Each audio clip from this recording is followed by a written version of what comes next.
Salut chers abonnés et chers étudiants, nous sommes de retour avec vous, comme vous l'aviez demandé, de faire tout simplement l'installation de Debian 10. Comme vous avez assez de problèmes parfois pour faire l'installation. Donc là, pour l'installation, nous allons le faire sur notre VirtualBox. Donc là, qu'est-ce qu'on va faire? Nous allons tout simplement venir ici dans Nouvelle. Une fois que nous sommes dans Nouvelle, là, on va mettre ici le nom, qui sera tout simplement Debian 10. Là, pour le type, c'est Linux. La version, c'est Debian 10. Donc, Debian 64 bits, vous pouvez le laisser comme ça. Donc, c'est ça qui est normal. Vous mettez suivant. Donc, pour la taille de la mémoire RAM, comme moi, sur ma machine physique, j'ai 8 Go. Donc, je peux l'attribuer 3 Go, 4 Go, ça dépendra que de moi. Donc, là, je vais mettre Next. Donc, là, je vais laisser ici par défaut créer un disque dur maintenant. Donc là, je vais créer donc VDI image virtuelle par défaut aussi, parce qu'il y a plusieurs types, mais vous pouvez laisser ici l'option qui vient par défaut. Là, vous mettez suivant. Là, c'est dynamiquement alloué. Il y a aussi taille fixe aussi, mais vous pouvez laisser ici dynamiquement alloué. Vous mettez suivant. Pour la taille maintenant, vous pouvez le spécifier comme vous avez ici mis dynamiquement alloué. Là, par exemple, il ne faut pas mettre ici 8, il ne faut pas être avare en mettant 8, 10 ou bien 15, quelque chose comme ça. Parce qu'après avoir terminé, qu'est-ce que vous allez faire? Vous allez installer beaucoup de paquets. Donc, s'il y a maintenant beaucoup de paquets, donc le serveur va avoir mal à démarrer. Donc, il faut mettre par exemple 40 et ainsi de suite. Cela ne veut pas dire qu'il va prendre ses 40 Go sur la machine physique. Mais à la place, il va prendre 5 Go, voire 6 Go, 7 Go, quelque chose comme ça. Donc là, vous mettez maintenant créer. Donc pour le nom aussi, c'est Debian 10, comme vous l'avez aperçu tout à l'heure. Donc là, qu'est-ce qu'on va faire? Il y a deux manières de charger l'image ISO. Soit vous allez démarrer. Une fois que vous allez démarrer maintenant, il va vous demander de charger l'image ISO. Ou bien vous allez dans configuration et là vous allez choisir l'image ISO. Donc je vais vous montrer vite fait les deux méthodes. Donc là on patiente le temps que le serveur démarre.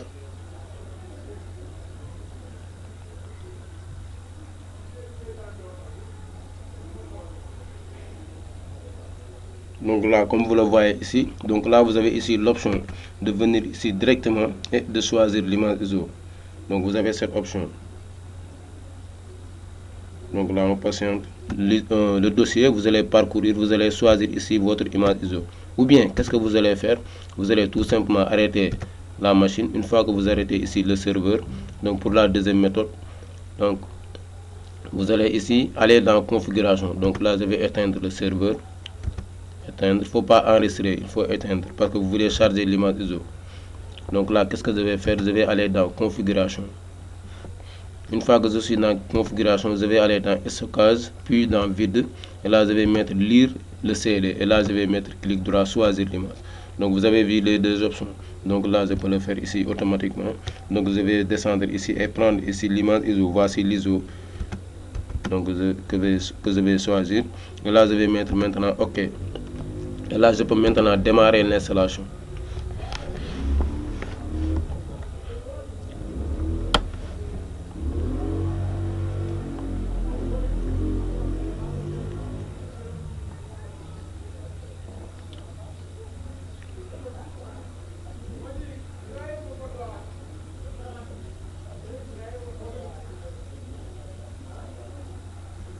Donc là, vous voyez ici, l'image va se charger. Vous avez ici différents types d'installation.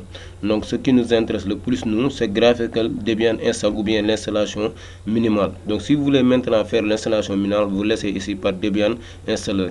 Maintenant, ce qui nous concerne le plus, nous, c'est l'interface graphique. Parce que lorsque vous avez l'interface graphique, vous pouvez naviguer, aller dans l'interface graphique ou bien aller dans mode ligne de commande. Donc moi, je vous conseille de mettre Graphical Debian Install.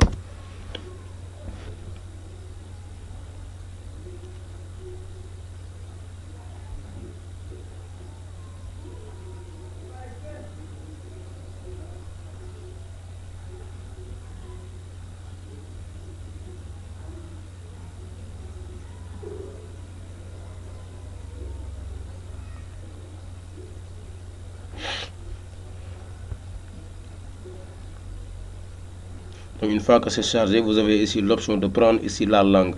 Par exemple, moi je vais laisser anglais, mais vous pouvez choisir par exemple français, ça dépend que de vous. Donc moi je vais laisser ici anglais. Donc il faut savoir aussi que le langage ici de l'informatique, c'est l'anglais. Donc il faut avoir l'habitude d'utiliser aussi l'anglais. Donc là, je vais laisser ici United States. Donc ici pour configurer pour le clavier, moi je vais laisser anglais parce que ça m'arrange beaucoup plus. Si vous voulez aussi, si ça ne vous arrange pas, vous pouvez aussi choisir français. Donc détection du CD, ainsi de suite. Donc là il va ajouter ici les composants.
Donc là, il est en train de charger les composants du réseau.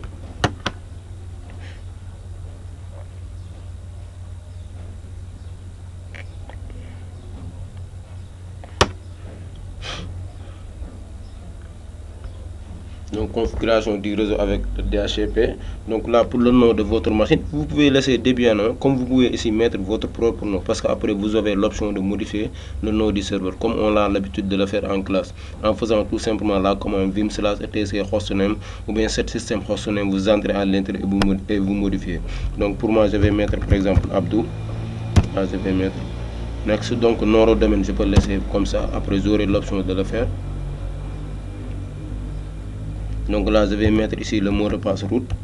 Donc là je vous conseille de ne pas être compliqué, comme vous êtes nouveau, vous venez juste de le faire. Donc il faut mettre un mot de passe qui est simple, par exemple passé.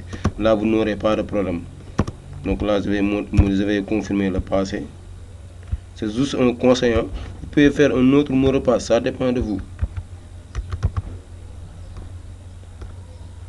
Là je vais vérifier le mot de passe. Voilà, une fois que j'ai bien vérifié, maintenant je peux mettre next. Donc full name de nom de l'utilisateur, je vais laisser Abdou. Pour créer un utilisateur ici. Donc je vais mettre Abdou. Voilà.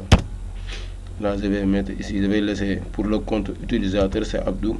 Pour le mot de passe, même chose, passé. Voilà. Donc vérifier le mot de passe, c'est bon.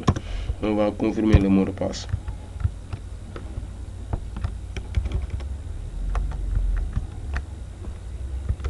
On vérifie. Là c'est ok, on met entrée. Là ici pour la configuration ici du clock, donc je vais mettre ici externe, comme je pouvais aussi aller ici dans central, ainsi de suite.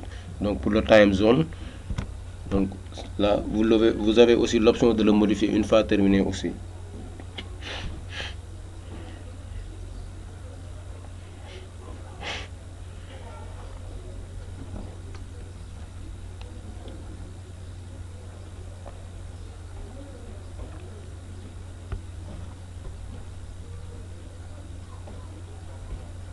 Donc pour l'installation de Debian, j'avais même oublié de le faire, de le dire durant le début de l'installation. Donc je vous conseille à chaque fois que vous devez faire l'installation de Debian d'avoir ici Internet. Si vous n'avez pas Internet, là vous aurez des problèmes après. Donc là je vais laisser par défaut. Je mets entrée. Là je vais mettre ici pour le disque dur. Donc je vais laisser par défaut toute la partition entière. Donc all file.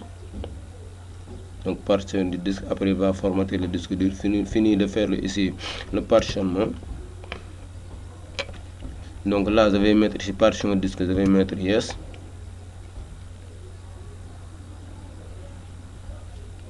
Donc là il va essayer de formater ici le disque dur.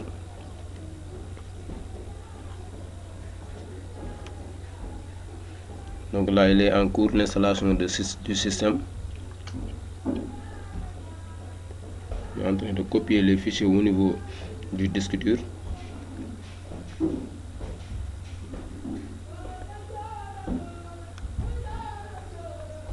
Donc là il va falloir patienter un peu le temps qu'il charge tous les fichiers. Donc là on va patienter un peu. En cours, là vous voyez ici, c'est toujours en cours. Mais il va falloir patienter un peu. C'est pas quelque chose qui va prendre genre 30 minutes ou bien quelque chose comme ça, parce que là il va essayer de télécharger toutes les fonctionnalités nécessaires, donc il va falloir patienter un peu. Donc là, une fois qu'il a terminé de faire l'installation de base, donc qu'est-ce que vous allez faire? Vous allez tout simplement venir ici dans Yes, c'est-à-dire là pour les mémoires, là vous allez mettre ici continuer Yes. Là vous pouvez ici choisir. Donc là moi je vais laisser par défaut Unity State, donc mais vous pouvez modifier, parce que là il vous demande ici la configuration des paquets. Donc là je vais laisser comme ça, je mets continuer db.org pour la configuration manager. Donc là je vais continuer. Donc là pour le moment pour la HTTP je peux le laisser comme ça, puisque après j'aurai la possibilité de le faire. Donc continuer. Là il va faire maintenant la configuration de APT.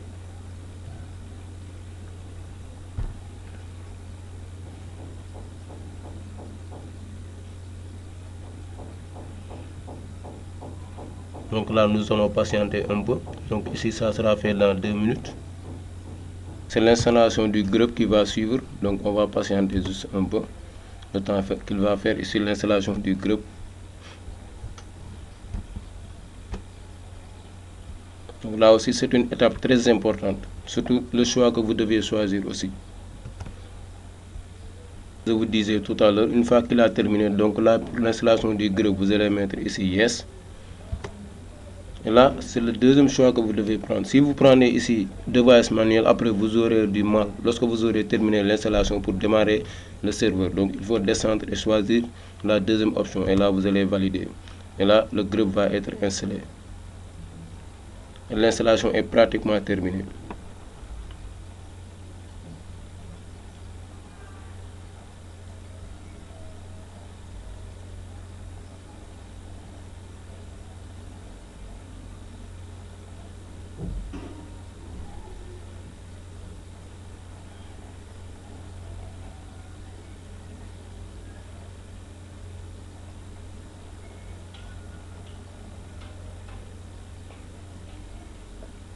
Donc là, il va finir maintenant l'installation. Vous allez patienter.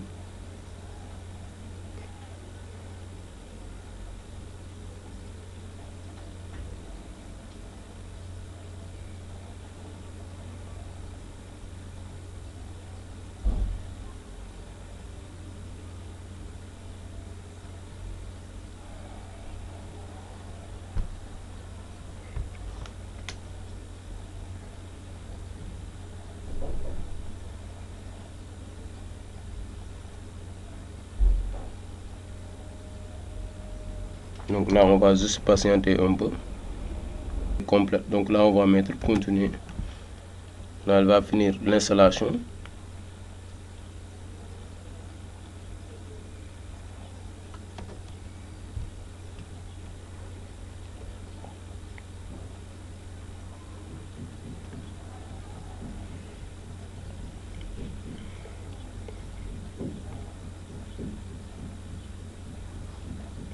Donc nous allons juste patienter le temps qu'il termine l'installation. Ici ça va bientôt terminer, et une fois que c'est terminé la machine, le serveur va se redémarrer. Donc là vous avez ici l'option de faire quoi. Voilà, si vous demande de recommencer l'installation, vous allez juste ici éjecter l'image ISO. Donc cette fois-ci pour Debian, parfois il ne vous le demande pas, donc vous n'avez pas ce problème là. Mais si c'était CentOS, il va vous le demander.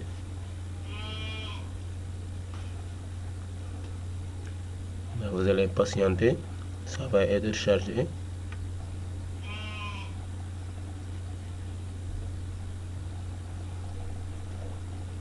Voilà, si vous n'aviez pas installé le groupe, c'est-à-dire la deuxième option que je vous demandais de choisir, donc là vous devez le mettre en manuel et ça vous causera beaucoup de problèmes.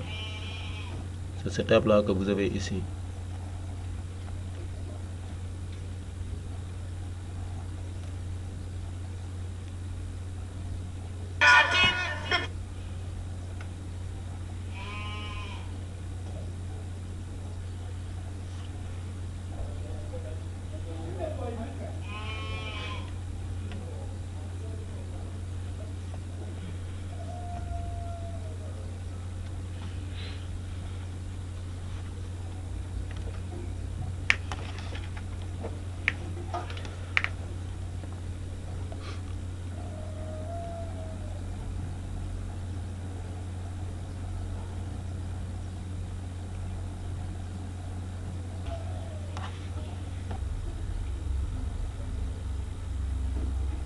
Là, vous allez patienter un peu.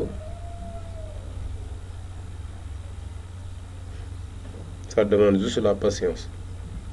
Parfois, vous croyez que ça ne marche pas et vous éteignez la machine pour recommencer, alors que ce n'est pas normal. Donc, patientez un peu.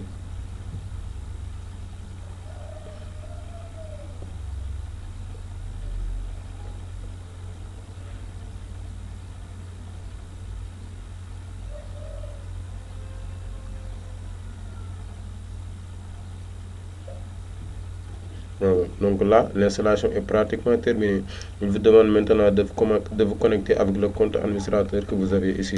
Donc avec l'utilisateur même que vous avez créé. Donc là, vous allez mettre ici l'utilisateur en question, c'était Abdou, et le mot de passe c'était passé.